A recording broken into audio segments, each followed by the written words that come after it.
ஹalleluya. அன்பு பிள்ளைகளே, நல்லா இருக்கிறீங்களா? கர்த்தருடைய ஜனத்தார் எல்லாரும் நல்லா இருப்பீங்க. கர்த்தருக்குள்ளாக நீங்கள் மகிழ்ச்சியா இருப்பீர்கள் என்று நான் விசுவாசிக்கிறேன். சரி, இன்றைய தினத்திலே ஆண்டவர் நம்மோடு இடைப்பட விரும்புகிற ஒரு செய்தி என்னவென்றால், நீங்க ஒரு காரியத்திலே எடுத்து நடத்திட்டு இருக்கீங்க. அந்த காரியத்திலே நாளுக்கு நாள் நீங்கள் முன்னேறி கொண்டு இருக்கிறீர்கள். ஆனா இப்போ உங்கள் இருதயத்தை ஒரு சந்தேகம், ஒரு அவிசுவாசம் பிடிக்க ஆரம்பிச்சிருச்சு. என்ன அவிசுவாசம்னா, இந்த காரியம் எனக்கு முடிவுக்கு வருமா? நான் கரை சேர்வேனா? இதை கம்ப்ளீட் பண்ணுவேனா சக்சஸ்ஃபுல்லா என்று சொல்லி.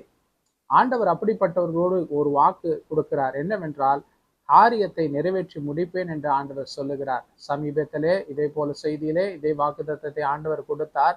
அப்படிப்பட்டவர்களுக்கு ஆண்டவர் மறுபடியுமாய் உறுதி கொடுக்கிறார். அந்த காரியத்தை நான் செய்து முடிப்பேன் என்று சொல்லுகிறார். இம்மட்டும் உங்களை நடத்தினவர் இந்த பாதி வழியில உங்களை கைவிட மாட்டார். இவ்வளவு நாள் விசுவாசத்தோடு பற்றி கொண்டீங்க, தொடர்ந்து விசுவாசத்துல நிலைத்திருங்க. கர்த்தருடைய மகிமையை காண்பீர்கள்.